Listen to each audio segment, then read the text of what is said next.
Going. Counting the numbers, counting up. All right. Welcome to a fun edition. This is a breakthrough edition, a brand new edition of what we call Stories and Struggles. So we're going to talk to everybody. I got some friends of mine. Rob Patterson is on my left. I got my friend Heather Linderman. She's on the right. We're just going to kick it. We're talking about just fun, crazy, random topics today. I always bring my guests a bunch of crazy variety of food. We have banana chips, pretzels, we got Doritos, we got barbecue flavored pig skins. So pork rinds, you guys know what that's about. The theme of this is food my dad used to eat with his buddies when they used to play poker on Friday and Saturday nights. So I got a little bit of everything. We got Vienna sausage in the house. We've got, this is something called smoked mackerel or kimmerel or something like that. I got boneless sardines, oysters. We got a different kind of sardines, and then there's some clams, smoked clams. So we got a little bit of everything. I'm making these two try a little bit of all of that stuff. We have hummus, two different kinds. This is like spinach and artichoke, and then there's another one, supremely spicy. So they're gonna make sure they get their eat on tonight. Anyway, it's called Tipsy Monday. Heather's not going to drink with us tonight. Rob and I are going to take up for her slack. We're going to make up for her. So I'm not sure. Cheers. Cheers to that. She's having water, but we're going to kick it and have a good time tonight. So anyway, I appreciate you guys coming through, showing love on short notice. So what we're going to do, we're going to jump right into it. First and foremost, I want to jump into a topic that you can't open up Facebook or the newspaper or whatever, turn on the TV without hearing people talk about. Donald Trump. I want to hear your thoughts on Donald Trump. It's not a leading question. I don't care what your opinions are. I like him, love him, hate him, whatever. What are your thoughts? We'll go ladies first. Donald Trump as President of the United States. I was happier a couple of years ago. Okay. I am not a political person. This is the last conversation you should have started with me on. My views tend to be biblical, but not the biblical that everybody's used to. I've spent a lot of my life learning on the fly, making wrong decisions, and I've come to a point in my life where everything is spiritually based, and I search for the answers in Scripture. And I feel that he's here, and he knows why he's here, and kind of like Obama knew why he was here. And it takes a lot to stand up and be in that position, loved or hated. And I don't really have anything good or bad to say about him. Did you vote by chance, if you don't mind me asking? No, actually, I have never voted in my life. Interesting. The one time I was going to vote, it was because I was the biggest advocate for Obama, because when I was 14, I had a dream that we had him as president. Oh, wow. And I asked people about it, one of which was an older gentleman that was big in my life. And I asked him, I said, do you think we'll ever see a black president in our lifetime? And he was like, well, I think it's possible, but not likely in our lifetime. So when he was running, I was his biggest advocate. And you didn't vote for him? I was sick. Oh. I got so deathly ill that me and my kids were on the floor. My daughter woke me up, said, Mom, he's president. I said, I know. That's crazy. Yeah, still to this day, I'm still in shock about that. I never thought in my lifetime we'd see that. Then we almost had a black president and a female president back to back. But then we ended up with a black president and a reality TV star, which is almost the same thing. But anyway, to Rob, what are your thoughts? Donald Trump. Love him, hate him? I will say this. I'm kind of the opposite. I am a very political person. I do get involved in politics. In the past, I've been a registrar, voter registrar for Lancaster County. I really don't care what side you're on, just as long as you participate in the process. I believe that the office of President of the United States of America is bigger than Donald Trump. It's bigger than Barack Obama. It's bigger than anybody that will ever hold that office. Now, my personal feelings and my personal how I feel about him is that, you know, you can't be mad when you pick up the snake and the snake bites you. You knew what it was when you picked it up. And so now, I mean, everybody in America has known what Trump is for even before the last 20, 30 years. A man his age is not going to change his ways. If anything, it's just going to get worse and worse. Do I think he's good for the country? Believe it or not, I do believe he's good for the country. Wow. Not because of quote unquote what he's doing or whatever, but maybe having him being elected president will make all of the rest of us that don't participate or aren't active or this, that, or third, because he only had 35% of the vote, and he won with 35% of the vote. So that's not even, and he didn't even win the popular vote. So maybe him winning is what all the liberals and the middle of the road people and the Hillary fans and the Bernie fans, I think that's what it took. He was needed to get everybody else mobilized. That makes sense. Trump, I don't even, I'm not political. I don't know that much about politics. I don't follow it that closely. I never thought that we'd see a day like this, to be honest with you. But I was a big Barack supporter. He disappointed me, I'll be real. Like, I voted for him the first time. The second time, I felt like he didn't earn my vote, so I didn't vote at all the second time. And I didn't vote this last election. I'll probably never vote again. I'm not really a fan of the political process. But I think Trump deserves a chance. As much as I don't like him, I think he's arrogant, pompous, all that different kind of stuff. But compared to some of the political career politicians that we have, I don't feel like he could be that much worse than anybody else. So I'm willing to give him a chance. So I take a wait and see attitude on that. All right, so we'll come back to that in a little bit. But what I want to do right now, another big topic that's in the news right now is the school shootings. That's been going on. There's been several of these. It seems like every year and a half or so, we have another one happen. What are you guys' thoughts on having teachers being armed in schools? What do you think? I'm going to take this one first. I will say this, that half of our police force and our law enforcement force aren't trained correctly in the proper use of weapons and the use of weapons and the use of force and the use of deadly force. So now we want to arm the teachers. Okay, well, they're already not getting enough funding.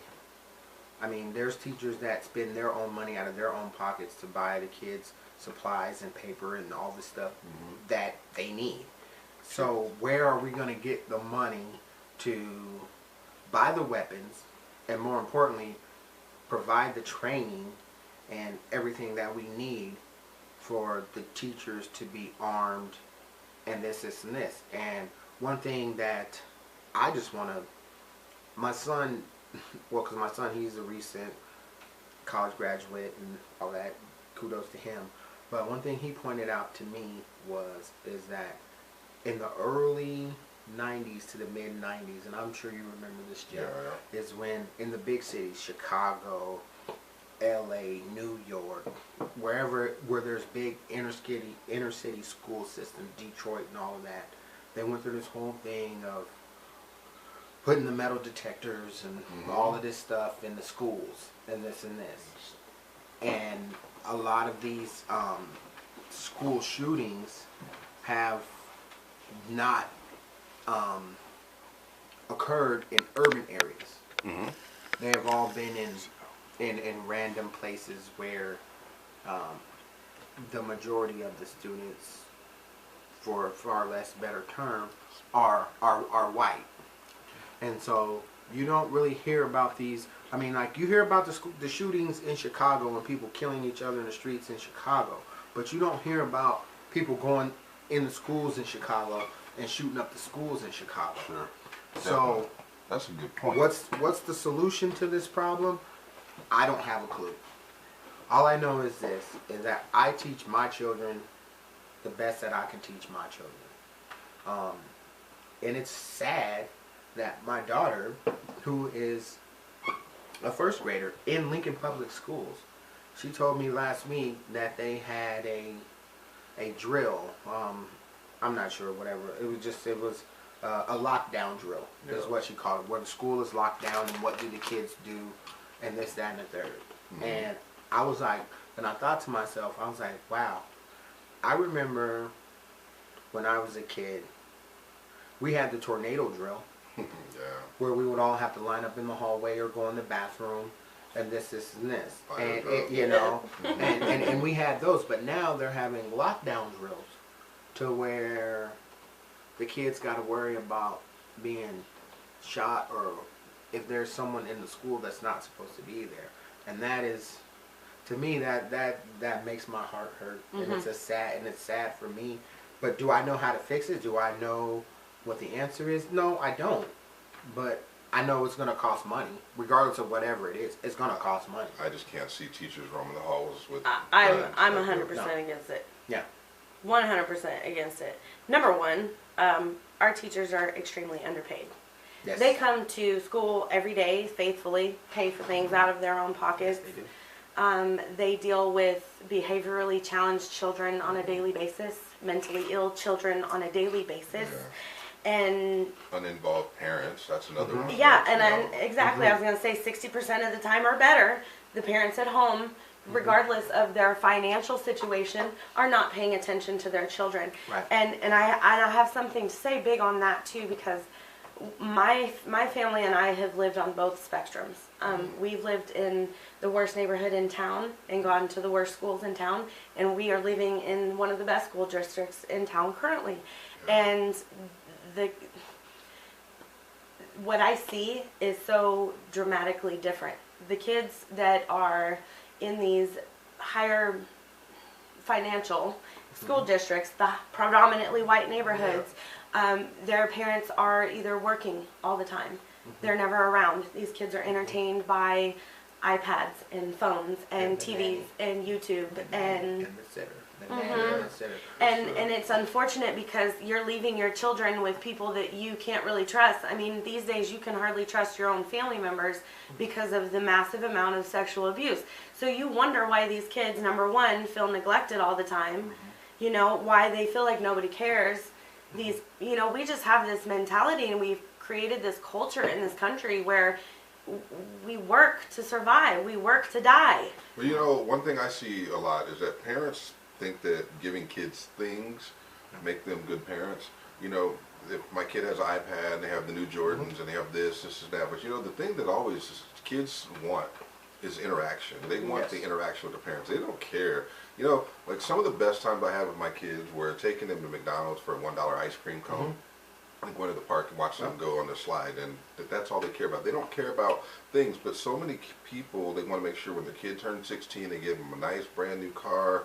They give, and that stuff is fine. If you have the means and you can afford that kind of stuff, that's great. More power to you. But what I'm saying is, it's to me, I see so many kids that are raising themselves, and it's they used to call them latchkey kids when I was growing up. The kids that came home and the parents worked, and you know, the kids just turned on cartoons and watched that until mom came home, and they made a microwave pizza or TV dinner for dinner and all that. That's the thing that hurts me more than anything else. This is something kind of going off on a different topic, but I remember when I was a kid, like dinner was always the four of us. It was me, most important my brother, my mom, and my day. dad. We sat down at dinner almost every night, and we did that. We talked about the day, we talked about what happened at school, and this and that. And so I think some of that has been lost so much now. That's why kids, we don't, you know, when there's bullying and things like that, parents aren't even aware because they're not talking to their kids. They're not having those conversations with their kids, and that's what hurts me more than anything, as far as the whole parenting and kids and. Can I piggyback on this? Absolutely. Well, just for all you that, some of you know me, some of you don't know me, but I've kind of been, I've lived a life, and over the past. That's an understatement. We're not just, that's an understatement. I've lived a life. We're going to get into that. But over the past 2 years, I had been a single parent on my own, and having my children on my own, and having them in Lincoln, and then having them in another city, a bigger city. And as far as like the school systems and all of that kind of stuff, when I lived in Phoenix, I really saw and I really learned how what neighborhood you live in really affects the education that your kids get. Absolutely. And that's one thing that I've noticed. Even, you know, people, we say what we want to say about Lincoln Public Schools and this, and this, but to some of the places I've seen, and this and this. Lincoln Public Schools is awesome. That's my thought on that. As far as I had two really kind of eye-opening and awakening moments. You know, they say that, you know, and a child shall lead them, and Sure. this and this. And I remember it was over Christmas, and my daughter, she's something else. But How I old is remember she is 7. Okay. She is 7, and her name's Bella May. But she's adorable. she's by the way. adorable. She's really the light of my life. Like, when she came, I really made a conscious effort to try to change. But that's a different story. But she told me over Christmas that, you know, like, we seen all these other kids getting all this other stuff, and this, and this for Christmas, and even Thanksgiving. And I remember she told me, and she was like, you know, I told her, because I was feeling kind of bad that, you know, Yeah. I wasn't able to get her all the things that she wanted for Christmas. But she just flat out told me, she said, you know, Dad, because I was crying and all of that. And she's like, Dad, don't cry, because Christmas is not about Thank you.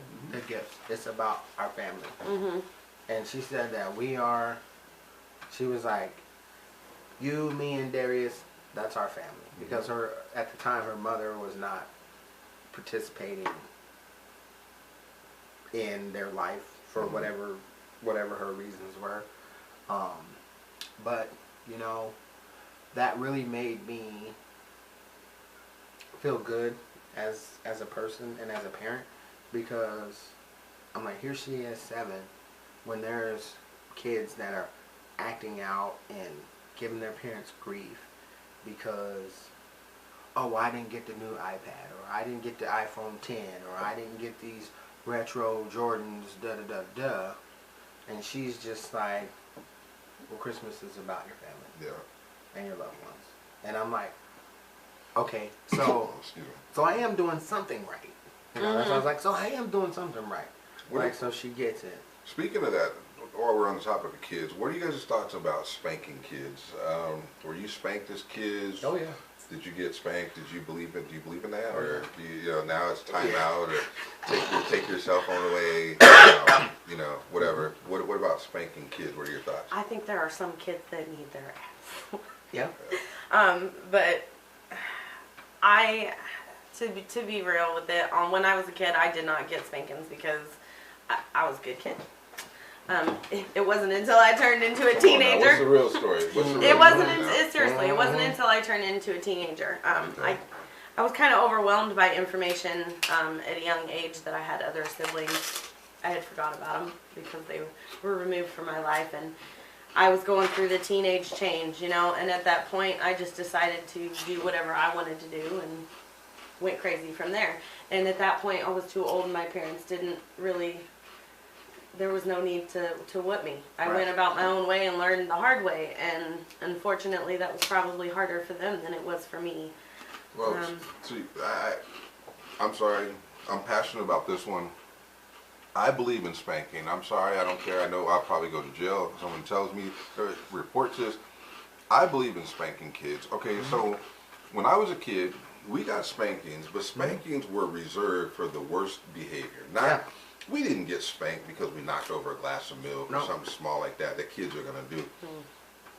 When we got spanked, we deserved it. We knew we had it coming, and it was a long time. It probably was overdue.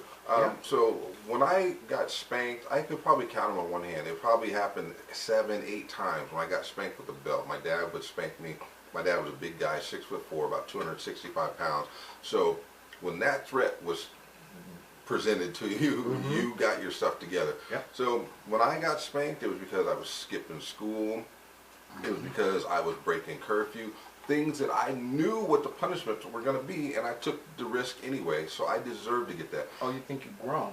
But You think you're grown? Spanking absolutely was a deterrent for me, because like I remember I would seriously sit down and contemplate, was the risk worth the reward? I'm like, all right, I can go to this party and break curfew. Dad's gonna whoop my ass. Oh yeah. But is that worth it? You know, there's a cute girl that I want to see or whatever. Sometimes it was. But you know, I mean, so it wasn't. So when I got them, it made me respect my parents, their rules, their ground rules, the things that they said. I mean, when I broke curfew, it was few and far between. The times, you know, when I would get a whooping, I'll put it this way. I'll just make it short and sweet. I never got whooped for the same thing twice. It made an impact on me, and once I got whooped for that, I didn't repeat the same behavior. I might do something else stupid or crazy, but I didn't do that same thing again. So that's why I'm saying that I absolutely believe in spanking. Now, I'm going to fast forward this a little bit because we got a lot of topics to cover, and I want to get through as many of these as we can get through with these guys. So I'm really, really anxious. You guys are giving some great answers, by the way. I just want you guys to know that. So we're going to keep that up. All right. This is like, some of these topics are going to be deep and need you guys to expound upon and go into detail. Other ones are just going to be like, yes, no. Prince or Michael Jackson? What's up? Prince or Michael Prince Jackson? all day. Why? Okay, I'm why? sorry, Why? because I feel the music. I love Michael Jackson, but he's so, everybody loves Michael Jackson. Everybody, it just, there's not. What's your favorite Prince song? I would die for you. Is that it? No. I can't pick a favorite because I'll listen to all of them in a row. I know. Prince. Mine is Let's Go Crazy. Yeah, Because it's just, I mean, here it was in the early 80s. This little short black dude just on this guitar with this rock and roll song, like, let's go crazy, you know? And that's just Prince, yeah. Yeah. And see, and everybody expects because of my age that I would be a Michael Jackson, and I love Michael Jackson. Don't get me wrong, the music was fine, but it was. The same But age, we're all though. in the same. They're all But the same. I mean, in my life, the people in my life, they tend to be the older crowd, or just a different type of crowd that listen to Prince. And But you ain't that old, though. No, I'm not. But then my age and younger was always so transfixed on Michael Jackson. It was just, we were at that cusp. Yeah. We were just at that cusp where it was like transitioning. Yeah. And I So feel that it too. literally is either Prince or Michael Jackson. Because like me, I was the one, the young kid in my family that was always trying to be with the grown people and being with the adults, and they were always listening to Prince and this and this. But now my brother, he's about 7 years younger than me or so, but him and like anyone younger and his, like Michael Jackson is all, but like for Prince is me, like I feel that if you're basically below 40, 41, it's Michael Jackson. Yeah, no doubt. It's a toss-up, man. I go back and forth on this every day because those were my two like iconic artists when I was growing up. And you asked. It just depends on what day of the week. Okay, so last concert, I saw Prince in concert 2 times, and I will say this: Prince is the best concert I've ever been to. It was 3 hours of nothing but hits. And what happened with Prince, you forget some of his hits sometimes. Prince is one of those guys, as an artist, was so prolific that you forget sometimes, and you start like, damn. Okay, so when my daughter Tiana, shout out to Tiana, she turned 20 on Sunday, yesterday. Ooh, happy birthday. Pisces, woo.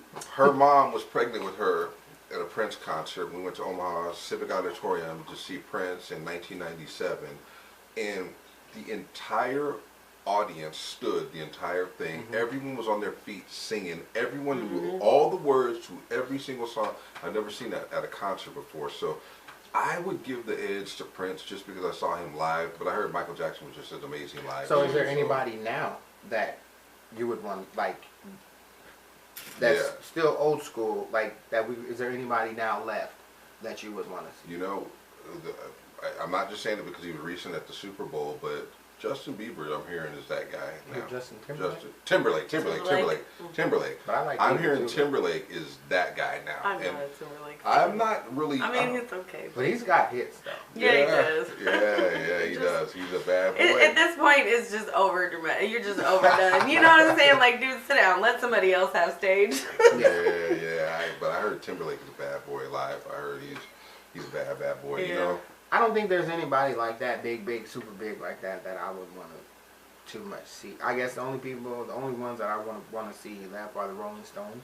Yeah. Because they're probably one of the last ones from that generation of stadium. What about Boys to Men? Are they all still around? Oh, love them. Yeah, but you know, They're not no good no more? They're the No, I'm best, not gonna say they're that. the best live performing group I've ever seen in my life. I've seen them 3 times. I saw them at the Nebraska State Fair. I saw them at the Lead Center. Boys to Men, as far as pure singing ability, Boys to Men are on a different level. I mean, they can take the microphone, no band, no auto tuning, and they can stand there a cappella in the middle of the stage and they can just blow you away. They can have you sitting there. They sang their rendition of Dear Mama at the Nebraska State Fair, and I was crying. I had my daughter there, and they just a cappella. Jeff, we got shots. Wow. I told you guys. Hey, real quick, we're gonna take a quick break. Not a break, but we're gonna take a. All right, we have to. This food stinks. This food stinks. You don't even understand. I'm We sitting over got here like, sardines and we got to get some of this so I can move some of this up. Yes, Okay, so please. y'all got to get your plates. I got all y'all I'll take plates one. and whatever, and we got to move some of this because this stuff is making I'm me over get here. nauseous. I'm like, oh my god. All right, so y'all, hey, listen. the one day you wish you had a cold and couldn't smell. I I'm know, gonna I pass know. Being the sausage, you pass on those. All right. If it's pork, I can't eat it though. I don't know what that is. Is it That's Vienna pork. sausage? No, that one's a pork one. Sorry, I can't have that. All don't right. know Hey, what where are that those is. boxes at of what we had? Because I don't even know. We got this Oh, is they're all called right here. I'll eat that. Is that Kipper? Kipper something. Kipperling. Kipperling. Okay, here we go. All right, Smoke- now we're getting It's ready. Y'all are fish. getting ready to see us now. Smoke Okay. oysters. It's dirty fish. Smokehouse oysters are, I think, those. We got The Reese boneless sardines. We got those, which are look like those right here. Then we got some smoked baby clams, which are gonna be That, I these. believe. Yeah, and then smoked kipper snacks. So ghetto, when you're broke, Let me you see don't that have no Kipper money. snacks box. Let me see that Yeah, stuff. yeah. That's give her that. Okay, there you go. Let's All see right, what's in so there. we're gonna try some of that. Rob, you got it. There Yeah, you go. I'll do the oysters And the then clams. what is this? Oh, That's wow. oysters. Boneless sardines. This is My about as dad- natural as it gets, eh? My dad used to eat these things out of a can raw, and I'm like, oh my god. No, yeah. Guys, seriously, like I can endorse this. There is no preservatives or anything, just natural That's what's salt. up. It's just the fish and the salt. What about pickled pig's feet? Y'all ever No, had I'm those? good with that. My dad used to go to the liquor store, on Mike's liquor store on N Street, and he would get those. They'd be floating in a jar. Oh, yeah. 2 pig knuckles just floating With the eggs too. in the Is it jar supposed to be of something. hard? Yeah. I don't know what this stuff is. I mean, this is I don't know. Jeff's like, I would never eat this if I was not having. If But I no. would have known what I was signing up for. I told you. I told you. And there's no You disclaimer. said food. I told you. It's ghetto. It's ghetto. You didn't say You we wanna try one? starving. We starving. yeah, I'll try It's one. Friday I night. mean, it is what it is. Oh. I mean, if we talk Look about at your ghetto plate. food, You have nothing. We to should do. have You said mayonnaise I had to sandwich try or it. You something? didn't say I had to like You make don't a have meal to of make it. a buffet of it. We're not going corral. but not so much. You got to try at least a little bit. All right. That's the it smoke. What are looks like these? the- Smoked what? Those are the smoked. Those are smoked Clams or oysters? clams. All right. Oh, all they're right. smoked clams. The spine just came I out hope of it. none of y'all have no dates after this, because if you're kissing somebody after this, Nope. oh my God. Nope. I'm Woo. going because all my kids. They're going to be like, Mom, what did you eat? Mom, come on now. All right. And then Oh my we got, gosh, it like still has the. yeah. And then this is a spicy hummus. So, okay, y'all all both have to take a chip and try this, the hot stuff in there, and then tell me like how spicy it is. I can't do I spicy promise you because if it's I not eat spicy. real hot stuff, my forehead will start sweating. I break out. Okay, Rob. So the whole he's time gonna I be was the guinea pregnant pig. with my daughter, all I ate was hot sauce. Everything was hot sauce. Spicy? You're up Yeah. next. Is It's it? hot, but it comes on. It comes on the back end though. On the back end, it comes hot. Y'all are the guinea pigs. Now, if we're talking about ghetto food, we should have mayonnaise sandwich, Oh man. Oh my God. mayonnaise sandwich, sugar water. That is not Fried spicy. bologna, fried bologna sandwiches. Okay, which one not is which spicy. one do y'all like the best? Like which one is so far so Okay, good? what is this thing? That is a sardine. I like the It fish ones smells like- better.